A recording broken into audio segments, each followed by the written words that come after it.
Welcome to IB Mojo, and today we're counting down our picks for the top 10 mistakes you didn't notice in the moon landing.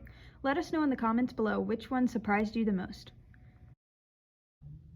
Number 10, the sound guy. At the beginning of the live footage from Apollo 11, a man wearing formal winter clothes and a trapper hat can be clearly spotted in the background of the frame. It's pretty obvious a poor attempt to edit him out was made, but nonetheless, he's still there. Number 9, the time problem. Time on the moon works differently than on Earth because of the moon's pattern of orbiting the Earth, and signals cannot be sent over this sort of distance without any distortion. If they really broadcasted live showing the footage when NASA received it, then it shouldn't line up exactly with the time they were traveling because of the time distortion caused by the orbit.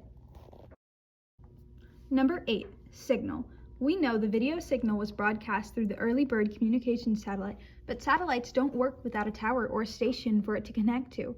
The moon would need something capable of sending that sort of signal to the satellite, and it clearly doesn't have that. Number 7, powder moon. The astronauts Neil Armstrong and Buzz Aldrin talk about the moon having a powdery texture to its surface in the Apollo 11 live footage. However, more recent samples of rock and sediment taken from the moon on more recent explorations done by other space agencies around the world have shown other evidence. It's about 1 or 2 inches, although the surface appears to be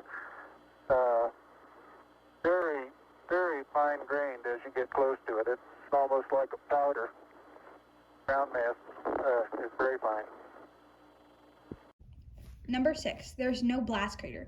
Landing the rocket like that on the moon should have left a small crater in its path where it landed, especially if the texture of the moon's surface really was as powdery as was previously stated.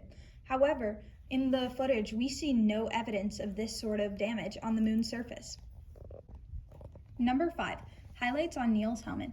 In many of the early scenes from the Apollo 11 broadcast, Neil is seen with the bright specular highlights on his helmet, even though he's in the shadows of the rocket and facing away from supposedly the only light source, the sun.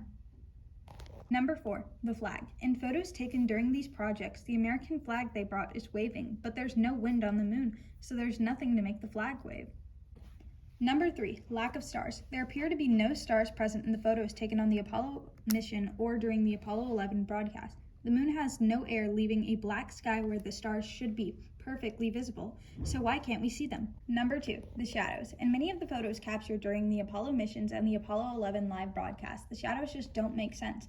The shadows in some of the photos are unparalleled, even though they were supposed to be coming from the same light source. The shadows are also not fully black like they should be because of the lack of atmosphere on the moon. Light wouldn't scatter, rendering the shadows fully black instead of the dark gray color that they are here on Earth. And finally, we've arrived at number 1. Neil almost forgot his big line. When Neil says his famous line, "One small step for man, one giant leap for mankind," he pauses for a minute to remember what to say after one small step for man. That's one small step for man, one giant leap for mankind. Oh, that looks beautiful to me, Neil. Do you agree with our picks? Remember to believe every conspiracy you hear online, and be sure to subscribe and ring the bell to be notified about our latest videos.